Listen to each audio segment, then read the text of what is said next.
नमस्कार. मी दिलीप पांडुरंग कांबळे खडकी शिक्षण संस्थेच्या GMI कन्या शाळेमध्ये इयत्ता 10वीला अध्यापनाचं काम करत आहे. विद्यार्थी मित्रांनो, आपण मागच्या पहिल्या प्रकरणामध्ये इतिहास लेखन पाश्चात्य परंपरा हा पाठ आपण 10वीच्या पहिल्या प्रकरणामध्ये पाहिला. आज आपण दुसऱ्या प्रकरणात इतिहास लेखन भारतीय परंपरा या पाठाविषयी आपण अधिक माहिती घेणार आहोत. याच्यामध्ये प्रामुख्याने आपल्याला दोन मुद्दे पाहायचे आहेत. एक म्हणजे भारतीय इतिहास लेखनाची वाटचाल आणि दुसरा आहे भारतीय इतिहास लेखन विविध तात्विक प्रणाली. तर प्राचीन भारतामध्ये जे पूर्वजांचे पराक्रम आहेत ते पराक्रम दैवत परंपरा, सामाजिक स्थित्यंतरे इत्यादींच्या स्मृती केवळ मौखिक परंपरेने जपल्या जात होते हे तुम्हाला माहीत आहे. कारण पूर्वीच्या अनेक गोष्टी, अनेक कथा, अनेक महाकाव्ये आपल्या पूर्वजांनी जे मौखिक परंपरेने पुढे तो वारसा चालवलेला आहे, पाठ केलेला आहे आणि त्या गोष्टी तो इतिहास आपल्याला आजपर्यंत माहीत आहे. हडप्पा संस्कृतीमध्ये मिळालेल्या प्राचीन लेखांच्या आधारे आपल्या भारतामध्ये जी लेखन कला आहे ती लेखन कला इसवी सनापूर्वी 3ऱ्या सहस्त्रकापासून म्हणजे 3000 वर्षापूर्वी, इसवी सन पूर्व 3000 वर्षापूर्वी किंवा त्याही पेक्षा अधिक ही लेखन कला आपल्या भारतामध्ये अस्तित्वात होती. परंतु झालं काय की हडप्पा संस्कृतीमध्ये ही जी लिपी सापडली ती लिपी वाचण्यात अजून मात्र कोणत्याही इतिहासकाराला यश आलेलं नाही आणि म्हणून भारतात सर्वाधिक प्राचीन लिखित साहित्य हे कोरीव लेखांच्या स्वरूपातील आहे आणि त्याची सुरुवात ही मौर्य सम्राट अशोकाच्या काळापासून म्हणजेच इसवी सनाच्या 3ऱ्या शतकापासून होते. सम्राट अशोक या अशोकाचे कोरीव जे लेख आहेत ते मातीची भांडी म्हणजे प्रस्तर असतील किंवा दगडी स्तंभ असतील यावर कोरलेले आपल्याला आढळतात. इसवी सनाच्या अगदी पहिल्या शतकापासून आपण पाहतो की धातूची नाणी, मूर्ती आणि शिल्पे, ताम्रपट म्हणजे तांब्यावर कोरलेले काही लेख इत्यादी कोरीव लेख उपलब्ध होऊ लागतात. यामधून महत्त्वाची ऐतिहासिक माहिती आपल्याला त्या लेखामधून मिळते. मग त्यामध्ये काय असतं, त्याच्यामध्ये संबंधित राजाचा काळ म्हणजे तो राजा कोणत्या काळात होऊन गेला, त्याची वंशावळ ती आपल्याला माहिती होते. त्या राजाने त्याच्या कालावधीमध्ये त्याच्या काळात केलेला राज्यविस्तार हे सुद्धा आपल्याला त्यातून समजतं. तत्कालीन जी शासन व्यवस्था आहे, महत्त्वाच्या ज्या राजकीय घडामोडी झालेल्या आहेत, त्यांनी कोणाबरोबर युद्ध केलं आणि तत्कालीन सामाजिक रचना, हवामान, दुष्काळ इत्यादी महत्त्वाच्या बाबींची माहिती आपल्याला या कोरीव लेखामधून उपलब्ध होऊ शकते. तुम्हाला माहिती आहे की आपल्या भारताला या भारतीय प्राचीन साहित्यामध्ये रामायण, महाभारत ही महाकाव्ये शिवाय पुराणे, जैन आणि बौद्ध ग्रंथ या धर्मग्रंथाखेरीज भारतीय ग्रंथकारांनी ऐतिहासिक स्वरूपाचे साहित्य तसेच काही परकीय प्रवाशांची प्रवास वर्णने ही इतिहास लेखनाची आपली महत्त्वाची साधने मानली जाऊ लागली. प्राचीन काळातील राजांची चरित्रे तसेच राजघराण्यांचे इतिहास सांगणारे लेखन भारतीय इतिहास लेखनाच्या वाटचालीचे महत्त्वाचे टप्पे ठरलेले आहेत. याच्यामध्ये जो बाणभट्ट आहे की त्याने त्या काळातील राजाविषयी जे चरित्र लिहिलं, हर्षचरित, ते संस्कृत काव्य चरित्र ग्रंथाच्या स्वरूपाचे, त्यामध्ये मग सामाजिक, आर्थिक, राजकीय, धार्मिक आणि सांस्कृतिक जीवनाचे वास्तववादी चित्रण त्यांनी केलेले आहे. म्हणजे परीक्षेला प्रश्न येतो, या गोष्टी आपण लक्षात ठेवल्या पाहिजेत की बाणभट्टाने जे चरित्र लिहिले ते हर्षचरित आहे आणि ते संस्कृत काव्य असून त्या चरित्र ग्रंथाचे जे स्वरूप आहे त्यामध्ये काय काय आहे, सामाजिक, आर्थिक, राजकीय, धार्मिक आणि सांस्कृतिक जीवनाचे वास्तववादी चित्रण त्यामध्ये स्पष्ट केलेले आहे. याच्यामध्ये आपल्याला एक गोष्ट अजून जाणून घेतली पाहिजे की सोहगवडा ताम्रपट. कारण सोहगवडा हे गाव आहे की जे उत्तर प्रदेशात गोरखपूर जिल्ह्यामध्ये आहे आणि त्या गोरखपूर जिल्ह्यात सोहगवडा या ठिकाणचा जो ताम्रपट आहे तो काय सांगतो, तर तो मौर्य काळातील असावा असं इतिहासकारांचं मत आहे. त्यावर जे कोरीव लेख आहेत तो ब्राह्मी लिपीमध्ये आहे आणि त्याच्यावर जे चिन्ह आहे ते पारासहित असलेले वृक्ष आहे, पर्वत आहे आणि त्यावर एकावर एक 3 कमाने आहेत आणि त्या आहत अशा नाण्यावर, प्राचीन नाण्यावर आहेत आणि त्याच्यावर एक कोठार घर आहे. ते एक निदर्शक आहे आणि त्याच्यातून त्यांना काय संदेश द्यायचा आहे की त्या कोठार घराच्या माध्यमातून जे धान्य आहे, जे कोठार घर आहे ते जपून वापरलं पाहिजे आणि दुष्काळ परिस्थितीमध्ये त्या परिस्थितीचा सामना कसा करावा याचा एक संदेश आपल्याला त्या सिंहगड ताम्रपटामधून आपल्याला मिळतो. आपण आता मध्ययुगीन जो कालखंड आहे, मध्ययुगीन काळातील इतिहास लेखन, कारण जर आपण पाहिलं तर भारतीय इतिहास लेखनाची जी वाटचाल आहे, म्हणजे इतिहास लेखनाची जी भारतीय परंपरा आहे ती 3 टप्प्यामध्ये विभागली गेलेली आहे. त्याच्यामध्ये प्राचीन काळातील इतिहास लेखन, मध्ययुगीन काळातील इतिहास लेखन आणि आधुनिक काळातील इतिहास लेखन. याच्यामध्ये आता आपण प्राचीन काळातील इतिहास लेखन पाहिलं. आता आपण दुसऱ्या मुद्द्याला सुरुवात करूया, ते म्हणजे मध्ययुगीन काळातील इतिहास लेखन. इसवी सनाच्या 12व्या शतकामध्ये कल्हण याने राजतरंगिणी नावाचा ग्रंथ, की जो काश्मीरच्या भौगोलिक परिस्थितीवर आधारित आहे. आपल्याला माहिती आहे तुम्हाला की भारताचं नंदनवन म्हणजे काश्मीर आणि या काश्मीरच्या भौगोलिक परिस्थितीवर आधारित असलेला हा ग्रंथ म्हणजे राजतरंगिणी. हा ग्रंथ कोणी लिहिला? कल्हण यांनी लिहिला. त्याच्यामध्ये त्यांनी काय सांगितलंय, तर इतिहास लेखन शास्त्र शुद्ध कसे असावे, आधुनिक संकल्पनेशी त्याचं नातं, त्यामध्ये अनेक कोरीव काम, नाणी, प्राचीन वस्तूंचे अवशेष, राजकुलांच्या अधिकृत नोंदी आणि स्थानिक परंपरा याचा समावेश आपल्याला कल्हणने लिहिलेल्या राजतरंगिणी या ग्रंथामध्ये सापडतो. अनेक साधनांचा चिकित्सक अभ्यास करून हा ग्रंथ त्यांनी लिहिला असा उल्लेख कल्हणाने स्वतः त्या ग्रंथामध्ये केलेला आहे. मध्ययुगीन भारतामध्ये मुस्लिम राज्यकर्त्यांच्या दरबारातील इतिहासकारांच्या लेखनावर अरबी आणि फारसी या 2 भाषेचा अधिक प्रभाव पडलेला आपल्याला दिसतो. मध्ययुगीन भारतात अरबी आणि फारसी या इतिहास लेखनाचा परंपरेचा प्रभाव आपल्या लक्षात येईल. याच्यामध्ये मध्ययुगीन भारतातील जे इतिहासकार आहेत त्यांची माहिती आपण थोडक्यात पाहूया. याच्यामध्ये सगळ्यात प्रथम जर आपण विचार केला तर तो झियाउद्दीन बर्नी. या झियाउद्दीन बर्नी याने तारिक-ई-फिरोजशाही हा ग्रंथ लिहिला आणि याच्यामध्ये त्याचा जो हेतू होता त्याच्यामध्ये काय म्हटलं त्यांनी, झियाउद्दीन बर्नी यांनी, तर त्यात त्यांनी राजांच्या पराक्रमाचे व कल्याणकारी धोरणांचे वर्णन पुरेसे नाही, शिवाय राजांच्या दोषाचे व चुकीच्या धोरणांचे विवेचन केले पाहिजे. तत्कालीन विद्वान व्यक्ती, साहित्य, संत अशा व्यक्तींच्या सामाजिक प्रभावाचे सुद्धा वर्णन करावे असं झियाउद्दीन बर्नी यांचं मत आहे.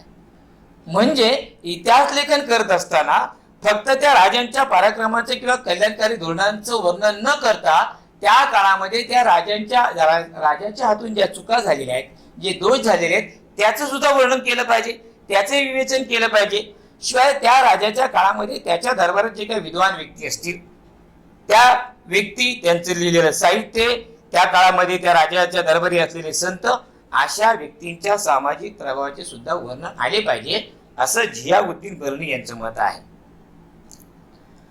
त्यानंतर बाबर, की ज्यांनी तुझुकी-बाबरी हा ग्रंथ लिहिला, यामध्ये बाबराने वर्णन करत असताना असं सांगितलं की त्या तुझुकी-बाबरीमध्ये त्याने केलेली जे युद्ध आहे त्या युद्धांचं वर्णन त्यांनी केलेलं आहे. प्रवास केलेल्या प्रदेशांची आणि शहरांची वर्णन त्यामध्ये आपल्याला पाहायला मिळतील. आणि स्थानिक अर्थव्यवस्था, मग ती व्यापारावर होती की शेतीवर होती, ती अर्थव्यवस्था, त्या ठिकाणचे त्या काळातील रीतिरिवाज आणि वनस्पती सृष्टी यांची माहिती बाबराने तुझुकी-बाबरी या आत्मचरित्रामध्ये लिहिलेली आहे. म्हणजे आपल्या एक लक्षात येईल की हा बाबर ज्या ज्या ठिकाणी युद्ध करत होता तर तो युद्ध करून नुसता घरी येत नव्हता, तर युद्ध करत असताना त्या ठिकाणची जी परिस्थिती आहे, तत्कालीन परिस्थिती, त्या ठिकाणची व्यवस्था असेल, स्थानिक अर्थव्यवस्था असेल, तिथले रीतिरिवाज असतील, याचा तो अभ्यास करायचा आणि त्या प्रदेशाचं वर्णन त्याच्या त्या आत्मचरित्रामध्ये आपल्याला पाहायला मिळेल. पुढचे जे इतिहासकार आहेत ते म्हणजे अबुल फजल, की ज्यांनी अकबरनामा हा ग्रंथ लिहिला. या ग्रंथामध्ये अबुल फजल यांनी काय सांगितलं तर अधिकृत नोंदीच्या आधारे ऐतिहासिक कागदपत्रांचे संकलन, मिळालेल्या माहितीची विश्वासार्ह छाननी केली पाहिजे आणि पूर्वग्रह विरहित व वास्तववादी संशोधन पद्धती याचा समावेश आपल्याला अबुल फजल यांच्या लिखित अशा अकबरनाम्यामध्ये पाहायला मिळतो. मित्रांनो, यानंतर आपल्याला पाहायला मिळेल की आपल्या मराठीमध्ये एक ऐतिहासिक साहित्य उदयाला आलं, त्याचं नाव आहे बखर. खरं तर खबर हा फारसी शब्द आहे आणि या खबर फारसी शब्दातून बखर शब्द आला असावा असं इतिहासकारांचं मत आहे.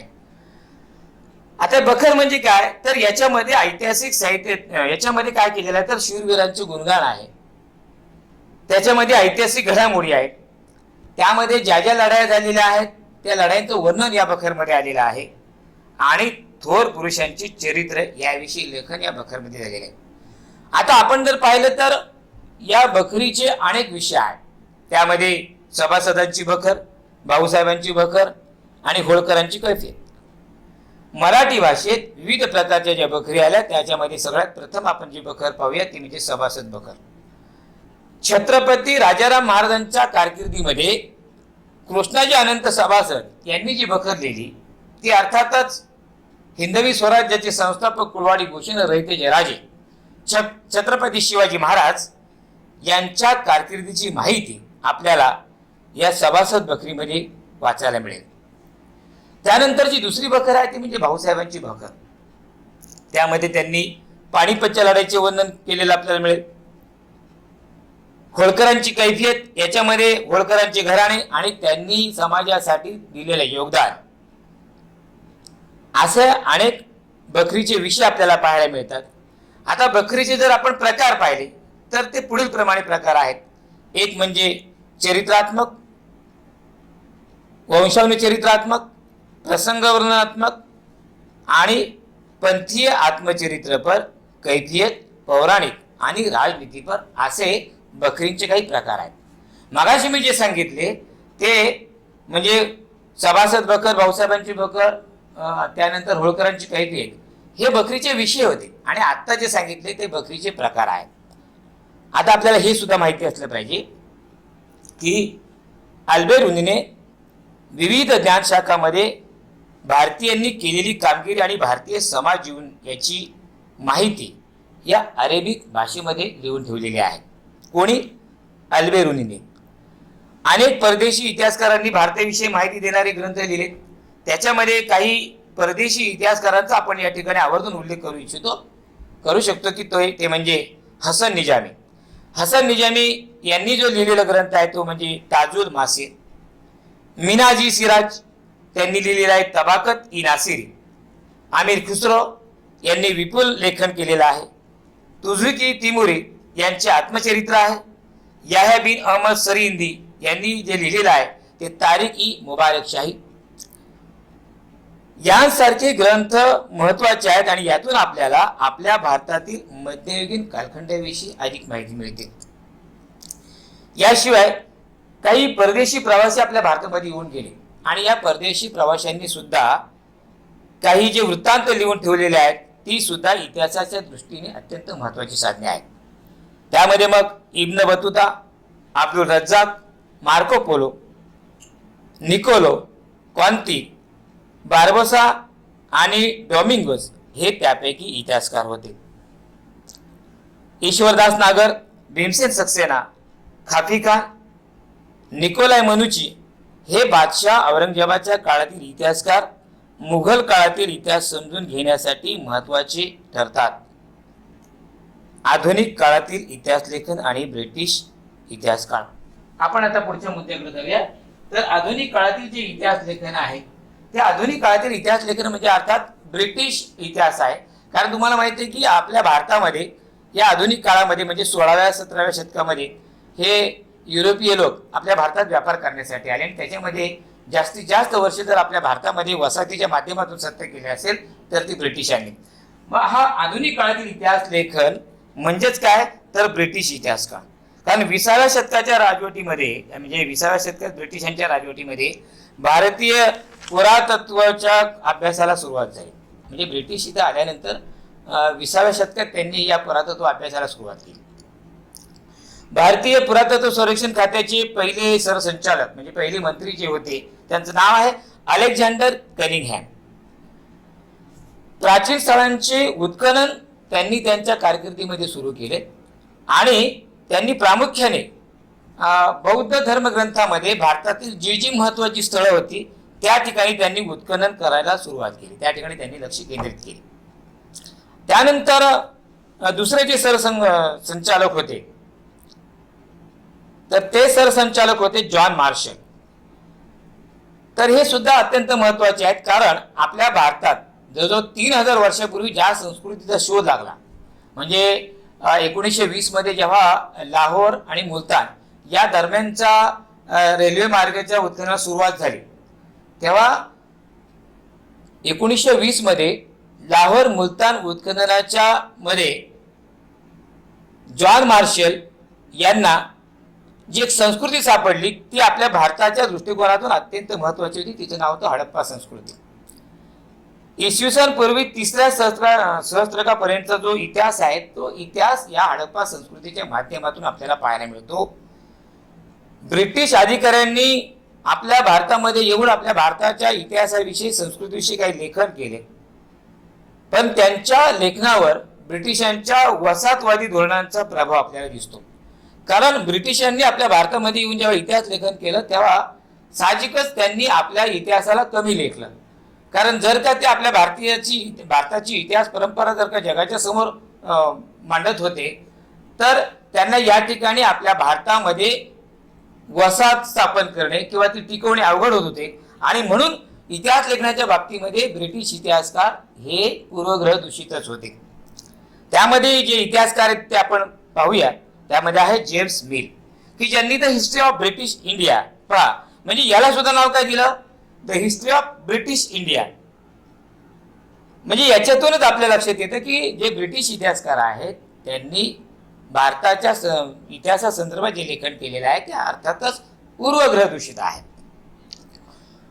जेम्स मिल यांनी जो लिहिलेला इतिहास आहे the history of British India या ग्रंथाचे 3 खंड आहेत आणि तो 1817 साली प्रकाशित झाला. भारतीय इतिहासावर लिहिलेला पहिला ग्रंथ आहे तो की जो जेम्स मिल यांनी लिहिला आणि या लेखनामध्ये वस्तुनिष्ठ दृष्टिकोनाचा अभाव आणि भारतीय संस्कृतीच्या विविध पैलूंसंबंधीचा पूर्वग्रह दूषित असा दृष्टिकोन होता. 1841 मध्ये स्टुअर्ट एल्फिन्स्टन म्हणजे 1841 मध्ये माउंट स्टुअर्ट एल्फिन्स्टन त्याने द हिस्ट्री ऑफ इंडिया हा ग्रंथ लिहिला आणि माउंट स्टुअर्ट एल्फिन्स्टन हे 1819 ते 1827 या दरम्यान आपल्या मुंबईचे गव्हर्नर होते, महापौर होते. भारताच्या इतिहासामध्ये मराठी साम्राज्याच्या कालखंडाचे स्थान अत्यंत महत्वाचे आपल्या लक्षात येईल. यामध्ये ब्रिटिश अधिकारी जेम्स ग्रँटअप त्याने जो ग्रंथ लिहिला त्याचे 3 खंड आहेत. भारतीय संस्कृती आणि इतिहास यांना कमी लेखण्याची प्रवृत्ती या जेम्स ग्रँटअप याच्या लेखनामध्ये सुद्धा आपल्याला दिसते. त्यानंतर राजस्थानचा जो इतिहास लिहिला त्यांचं नाव होतं कर्नल टॉड यांच्या लेखनामध्ये आपल्या भारतीय संस्कृतीला कमी लेखण्याची प्रवृत्ती आपल्याला दिसते. यानंतरचे जे आहेत ते विल्यम विल्सन हंटर हिंदुस्थानच्या द्विखंडात्मक इतिहास त्यांनी लिहिला आणि निपक्षपाती वृत्ती डक याच्या इतिहास लेखनाच्या मर्यादा नीलकंठ जनार्दन कीर्तने आणि वि का राजवाडे म्हणजे विश्वनाथ काशीनाथ राजवाडे यांनी 19व्या शतकामध्ये दाखवून दिलेले आहेत. तर आपला हे जे इतिहास लेखन भारतीय परंपरा आहे त्यातला हा जो पहिला भाग आहे भारतीय इतिहास लेखनाची वाटचाल हा आपला भाग या ठिकाणी संपतो. आपण आता याच पाठातील दुसऱ्या भागाला आपण सुरुवात करतोय. त्याचं नाव आहे भारतीय इतिहास लेखन विविध तात्विक प्रणाली. याच्यामध्ये आपल्याला भारतीय जे इतिहास लेखन आहे त्याचे 3 प्रकार पाहायला मिळतात. एक वसाहतवादी इतिहास लेखन, प्राच्यवादी इतिहास लेखन आणि राष्ट्रवादी इतिहास लेखन. आता आपण वसाहतवादी इतिहास लेखन म्हणजे काय याचा आपण अभ्यास करूया.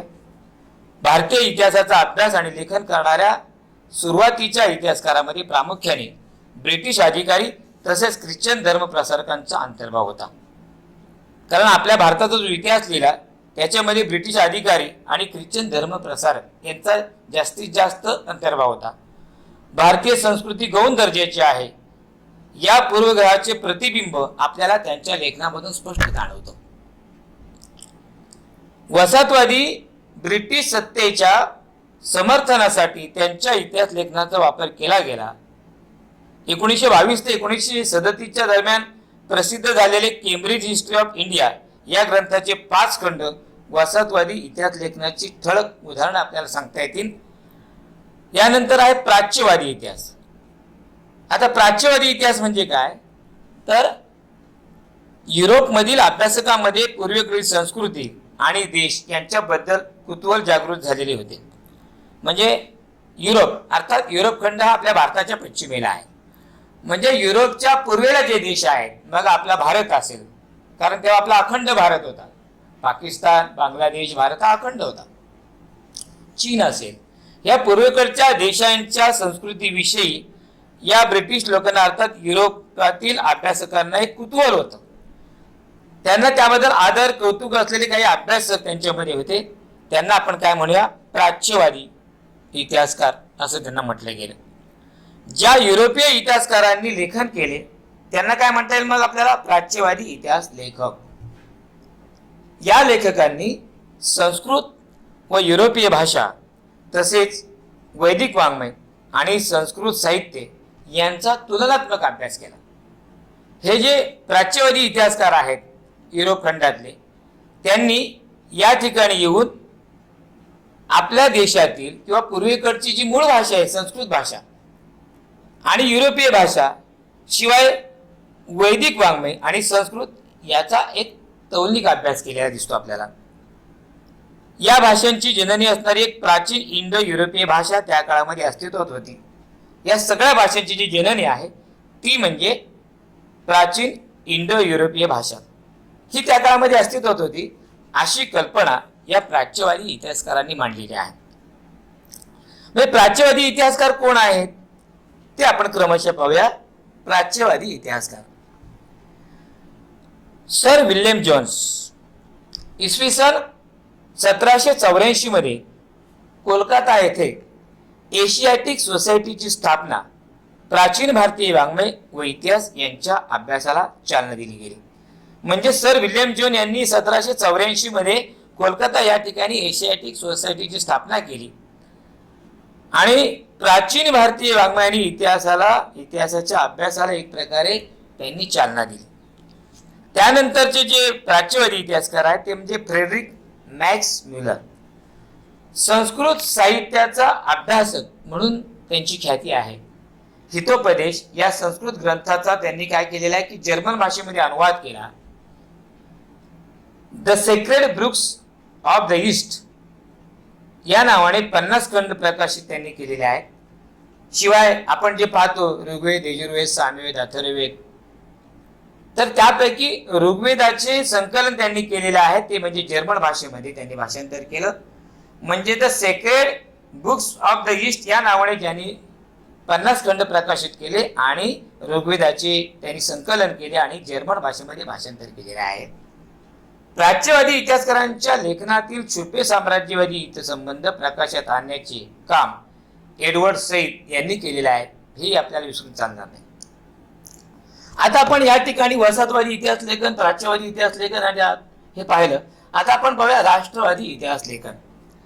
अर्थात भारतात 19व्या शतकामध्ये इंग्रजी शिक्षण पद्धती सुरू झाली. हे इंग्रज आपल्या भारतामध्ये आले, अर्थात ते व्यापार करण्यासाठी आले होते. व्यापार करता करता त्यांनी या ठिकाणी आपल्या धर्माचा प्रचार केला, प्रसार केला आणि सत्ता टिकवण्यासाठी त्यांनी त्यांच्या भाषेतलं शिक्षण आपल्या भारतामध्ये सुरू केलं. 19व्या शतकामध्ये इंग्रजी शिक्षण पद्धती त्यांनी सुरू केली. इंग्रजी शिकलेल्या भारतीय इतिहासकारांना प्राचीन भारतीय संस्कृतीचे महत्व, वैभव जाणवल्यामुळे त्यांना आत्मभान आले. ब्रिटिशांनी आपल्या भारतामध्ये जेव्हा इंग्रजी शिक्षण सुरू केलं तेव्हा आपल्या भारतातील काही तरुण की ज्यांनी इंग्रजी शिक्षण घेतलं आणि त्या इंग्रजी शिक्षणाच्या माध्यमातून भारतीय संस्कृतीचे महत्व आणि वैभव त्यांना जाणवलं आणि त्यामुळे एक त्यांच्यामध्ये आत्मभान आले, आत्मजाणीव निर्माण झाली आणि मग त्या इतिहासकारांनी जे इतिहास लेखन केलेलं आहे त्याला राष्ट्रवादी इतिहास लेखन असं म्हणतात. म्हणजे आपल्याच भारतातील ज्या सुशिक्षित तरुणांनी आपल्या भारताचं वैभव जाणून एक आत्मजाणीव त्यांच्यामध्ये निर्माण झाली आणि त्याच्या माध्यमातून त्यांनी आपल्या भारताच्या इतिहासाविषयी जे इतिहास लेखन केलेलं आहे त्याला आपल्याला राष्ट्रवादी इतिहास लेखन असं म्हणता येईल. ब्रिटिश अधिकाऱ्यांनी लिहिलेल्या भारताच्या पूर्वग्रह दूषित इतिहास लेखनाला त्यांनी विरोध केला. पाश्चात्य शिक्षण घेतल्यामुळे त्यांनाही योग्य काय अयोग्य काय हे त्यांच्या लक्षात आलं आणि मग ब्रिटिश अधिकाऱ्यांनी किंवा त्या इतिहासकारांनी जो इतिहास लिहिला भारताविषयी तो अर्थातच पूर्वग्रह दूषित होता. त्यांनी आतापर्यंत आपल्या भारताच्या इतिहासाला कमीच लेखलेलं होतं. या गोष्टीला या भारतातील राष्ट्रवादी इतिहासकारांनी विरोध केला. भारतीय इतिहासातील सुवर्ण काळ शोधून तो त्यांनी वर्णन केला आणि हे करत असताना त्यांच्याकडून काही वेळा वास्तवाकडे सुद्धा दुर्लक्ष झालेलं आहे. म्हणजे राष्ट्रवादी इतिहासकार कोण तर सगळ्यात महत्वाचं आपल्याला नाव घ्यावं लागेल ते म्हणजे विष्णुशास्त्री चिपळूणकर, की ज्यांच्याकडून ही प्रेरणा आली. म्हणजे राष्ट्रवादी इतिहासकाराचे खरे प्रेरणास्थान असेल तर ते विष्णुशास्त्री चिपळूणकर. त्यामध्ये नंतर मग महादेव गोविंद रानडे, रामकृष्ण गोपाळ भांडारकर, विनायक दामोदर सावरकर, राजेंद्रलाल मिश्र, रमेशचंद्र मुजुमदार, काशीप्रसाद जयस्वाल, राधा कुमुद मुखर्जी, भगवानलाल इंद्रजी, वासुदेव विष्णू मिराशी, अनंत सदाशिव आळतेकर ही राष्ट्रवादी इतिहासकारांची नावं आपल्याला या ठिकाणी देता येतील. याच्यामध्ये जे महत्वाचे इतिहासकार आहेत त्यांची थोडक्यात आपण माहिती पाहूया. त्यामध्ये आहे विष्णुशास्त्री चिपळूणकर. मी मगाशी सांगितलं की महाराष्ट्रातील राष्ट्रवादी इतिहास लेखनाला खऱ्या अर्थाने विष्णुशास्त्री चिपळूणकर यांच्यापासून प्रेरणा मिळाली. ब्रिटिश अधिकाऱ्यांच्या भारताच्या पूर्वग्रह दूषित इतिहासाला त्यांनी प्रथमतः विरोध केला आणि त्यांनी जे लेखन केलेलं आहे ते राष्ट्रवादी लेखन केलेलं आहे. त्यांच्यापासून इतर इतिहासकारांनी प्रेरणा घेतलेली आहे. त्यानंतर न्यायमूर्ती महादेव गोविंद रानडे यांनी the rise of the Maratha power हा ग्रंथ लिहिला आणि त्याच्यामध्ये त्यांनी काय सांगितलं तर मराठी सत्तेच्या उदयाची पार्श्वभूमी त्यांनी the rise of the Maratha power याच्यामध्ये त्यांनी मांडलेली आहे. मराठी सत्तेच्या उदयापूर्वीची महाराष्ट्रातील सामाजिक, धार्मिक, सांस्कृतिक क्षेत्रातील जागृती त्यांनी या the rise of the Maratha power याच्यामध्ये प्रतिपादन केलेले आहे. त्यानंतरचे महत्वाचे जे इतिहासकार आहेत ते म्हणजे विका राजवाडे अर्थात विश्वनाथ काशीनाथ राजवाडे. त्यांनी मराठ्यांच्या इतिहासाची साधने त्याचे 22 खंड केलेले आहेत आणि आपल्या पुण्यामध्ये भारत इतिहास संशोधक मंडळाची स्थापना 7 जुलै 1910 मध्ये त्यांनी केली. इतिहास लेखनाविषयी त्यांनी मते मांडलेली आहेत. त्यामध्ये स्थळ, काळ आणि व्यक्ती या त्रयींची सांगड म्हणजेच ऐतिहासिक प्रसंग होय असं त्यांनी सांगितलेलं आहे. इतिहास म्हणजे भूतकालीन समाजाचे सर्वांगीण जीवन दर्शन होय. आपला इतिहास आपणच लिहिला पाहिजे. अस्सल कागदपत्रांच्याच आधारे इतिहास लिहिला गेला पाहिजे असं स्पष्ट प्रतिपादन विका राजवाडे यांनी मांडलेलं आहे. यानंतर स्वातंत्र्यवीर विनायक दामोदर सावरकर अर्थात विदा Savarkar. The Indian war of independence 1857 म्हणजे 1857 स्वातंत्र्य समर या त्यांच्या आत्मचरित्रामध्ये त्यांनी भारतीयांना ब्रिटिशांविरुद्ध लढण्यासाठी प्रेरणा त्यांना मिळालेली आहे. राष्ट्रवादी इतिहास लेखनास चालना मिळाली आणि विदा सावरकर यांच्या माध्यमातून आपल्या या स्वातंत्र्य चळवळीला एक वेगळी दिशा मिळालेली आहे. गोविंद सखाराम सरदेसाई मराठी रियासतकार, मराठ्यांचा समग्र इतिहास अनेक खंडामध्ये त्यांनी प्रकाशित केलेला आहे आणि गोविंद सखाराम सरदेसाई यांची आपल्या मराठी इतिहासामध्ये खऱ्या अर्थाने रियासतकार म्हणून ओळख झालेली आहे. स्वातंत्र्योत्तर काळातील इतिहास लेखन हे पाहत असताना आपल्याला काही मुद्द्यांचा उल्लेख करावा लागेल. त्याच्यामध्ये मार्क्सवादी इतिहास, वंचितांचा इतिहास, स्त्रीवादी इतिहास, या काळातील इतिहास लेखनात प्रामुख्याने हे 3 वैचारिक प्रवाह आहेत. त्यामध्ये आपण पाहूया आता मार्क्सवादी इतिहास. आता मार्क्सवादी म्हटलं की साहजिकच आपल्या डोळ्यासमोर येतो कार्ल मार्क्स. आता कार्ल मार्क्स यांनी समाजातील कामगारांच्या दृष्टीने त्यांनी 2 वर्ग केले आहेत, एक अहिरेचा वर्ग, एक नाहिरेचा वर्ग. त्यांच्या दृष्टीने अहिरेचा वर्ग म्हणजे काय, तर ज्यांच्याकडे उत्पन्नाची साधने आहेत तो अहिरेचा वर्ग, आणि नाहिरेचा वर्ग म्हणजे ज्यांच्याकडे उत्पन्नाची साधने नाहीत, ज्यांचं शोषण होतं, जो कामगार वर्ग आहे तो साहजिकच नाहिरेचा वर्ग आहे, आणि ज्यांच्याकडे उत्पन्नाची साधने आहेत तो अहिरेचा वर्ग आहे. आणि मग जो अहिरेचा जो वर्ग आहे तो काय करतो, नाहिरेच्या वर्गाचं शोषण करतो. आणि कार्ल मार्क्स यांनी आपल्या मार्क्सवादी विचारामधून तेच मांडलेलं आहे. उत्पादनाची साधने आणि उत्पादन प्रक्रियेतील मानवी संबंध यांचा उहापोह आपल्याला या मार्क्सवादी इतिहासामध्ये पाहायला मिळतो. सामाजिक घटनांचा सर्वसामान्य लोकांवर काय परिणाम होतो याचे विश्लेषण हे या लेखनाचे महत्त्वाचे सूत्र आहे. आणि म्हणून समाजामध्ये जी उत्पन्नाची साधने आहेत ती उत्पन्नाची साधने सर्वांच्या मालकीची असावीत, समान असावीत, असं मत कार्ल मार्क्स यांचं होतं. भारतीय कम्युनिस्ट पक्षाचे संस्थापक कॉम्रेड डांगे यांनी प्रिमेटिव्ह कम्युनिझम टू स्लेव्हरी या ग्रंथामध्ये मार्क्सवादी इतिहास लेखन केलेले आहे. आता याच्यामध्ये आपले भारतीय सुद्धा काही मार्क्सवादी इतिहासकार आहेत की जे कार्ल मार्क्सच्या विचारांचे आहेत. त्यांची माहिती आपण पाहूया. कोण कोण होते ते भारतीय मार्क्सवादी इतिहासकार, तर त्यामध्ये आपल्याला दामोदर धर्मानंद कोसंबी, कॉम्रेड श्रीपाद अमृत डांगे, कॉम्रेड शरद पाटील आणि रामशरण शर्मा यांची नावं आपल्याला घ्यावी लागतील. आता पुढचा जो मुद्दा येतो तो म्हणजे वंचितांचा इतिहास. मित्रांनो, आपल्या सगळ्यांना माहिती आहे की अगदी प्राचीन काळापासून भारतामध्ये काही समाज हा वंचित समाज होता, आणि मग त्या समाजाला शिक्षण घेता येत नव्हतं, तो समाज उपेक्षित होता. आणि मग या वंचितांसाठी भारतातीलच काही लोक पुढे आले. समाजातील हजारो वर्षापासून या उपेक्षित राहिलेल्या समाज वर्गाचा इतिहास लिहिण्याची त्यांनी सुरुवात केली. आणि हा जो इतिहास लिहिला गेला म्हणजे समाजातील हजारो वर्षापासून उपेक्षित राहिलेल्या समाज वर्गाचा इतिहास लिहिण्याची सुरुवात ही मार्क्सवादी इतिहास लेखनातून झालेली आहे. समाजाच्या तळाशी असलेल्या लोकसमूहापासून इतिहास लेखनाची सुरुवात झाली पाहिजे असे अँटोनियो ग्रामची या इटालियन तत्वज्ञाने मत मांडलेले आहे.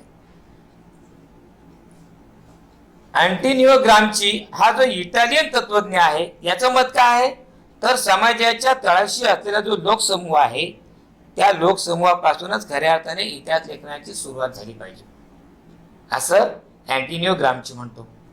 वंचितांचा इतिहास लिहिण्यासाठी लोकपरंपरा हे महत्त्वाचे साधन मानले गेले. या इतिहासाला महत्त्वाची विचारसरणी म्हणून स्थान मिळवून देण्याचे महत्त्वाचे कार्य हे भारतीय इतिहासकार रणजित गुहा यांनी केलेलं आहे.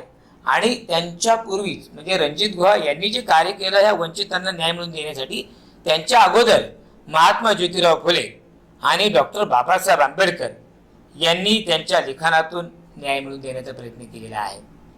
मग महात्मा ज्योतिबा फुले यांनी आपल्याला माहिती आहे की पुण्यामध्ये या अस्पृश्यांसाठी, वंचितांसाठी स्वतःचा हौद खुला करून दिला पाणी पिण्यासाठी. गुलामगिरी या ग्रंथामध्ये त्यांनी शूद्रांचा आणि धर्माच्या नावाखाली जो स्त्री आणि शूद्रांच्या शोषणाचा इतिहास होता तो इतिहास त्यांनी सांगितलेला आहे.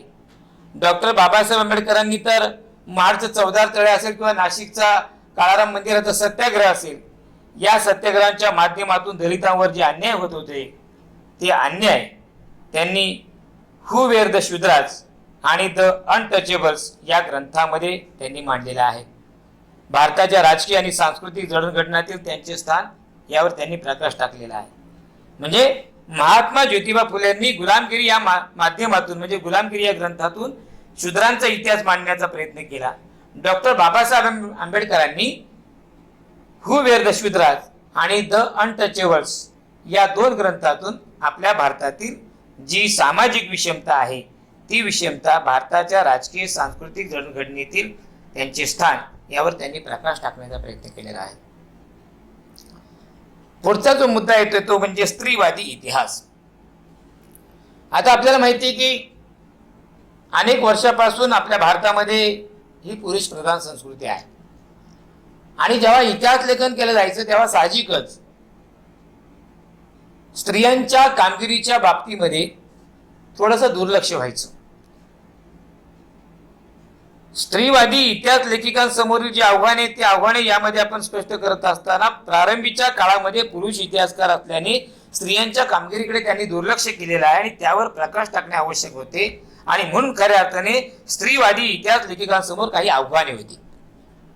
स्त्रियांनी निर्मिलेल्या साहित्याचं संशोधन आणि संकलन करणे, इतिहासातील स्त्रियांच्या स्थानाचा नव्याने विचार केला पाहिजे असं काही स्त्रीवादी इतिहासकारांचं मत होतं.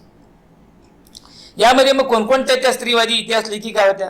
त्यामध्ये ताराबाई शिंदे असतील, पंडिता रमाबाई, मीरा कोसंबी, शर्मिला रेगे अशा अनेक स्त्रीवादी इतिहास लेखिका आपल्याला सांगता येते.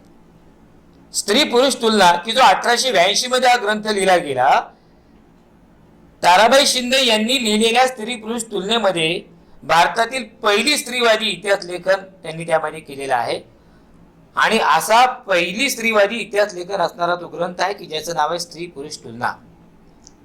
त्याच्यामध्ये काय सांगितलं की पुरुष प्रधान व्यवस्था आणि जाती व्यवस्थेला त्यांनी विरोध केलेला आहे.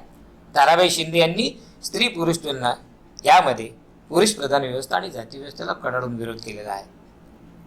पंडिता रमाबाई यांनी the high caste Hindu woman स्त्रियांच्या जीवनावर हा ग्रंथ आहे, the high caste Hindu woman की जो 1888 मध्ये त्यांनी लिहिलेला आहे.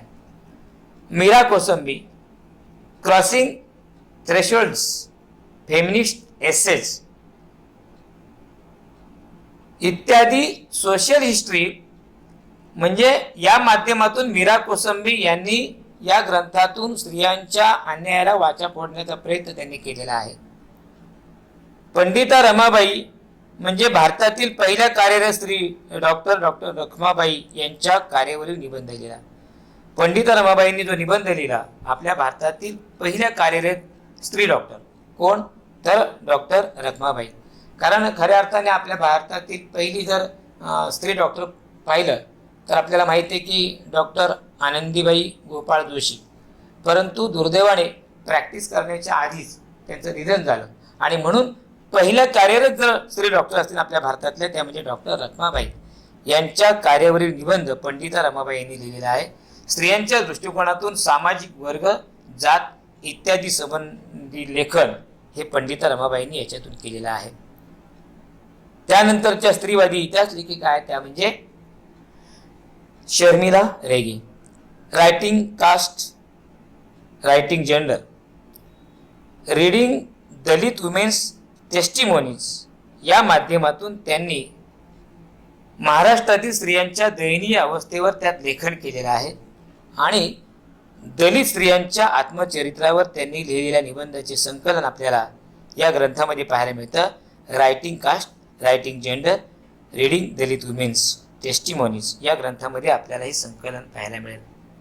तर विशिष्ट विचार प्रणाली विचारात घेऊन इतिहास लिहिणाऱ्यामध्ये याशिवाय आपल्याला सर यदुनाथ सरकार, सुरेंद्रनाथ सेन, रियासतकार गोस सरदेसाई, त्र्यंबक शंकर शेजवलकर यांचा आपल्याला आवर्जून नामोल्लेख करावा लागेल. अलीकडच्या काळामध्ये येदी फडके, रामचंद्र गुहा इत्यादी संशोधकांनी सुद्धा आधुनिक इतिहास लेखनात त्यांची महत्त्वाची जबाबदारी आहे, महत्त्वाची कामगिरी आहे. भारतीय इतिहास लेखनावर एकंदरीत सामाजिक, राजकीय या चळवळींचा आपल्याला प्रभाव पाहायला मिळतो आणि इतिहास लेखनाची परंपरा पुढे स्वतंत्रपणे आणि समृद्धपणे विकसित होताना आपल्याला दिसते. तर याचबरोबर आपला हा दुसरा पाठ अर्थात इतिहास लेखन भारतीय परंपरा हा इथे समाप्त होतोय. धन्यवाद.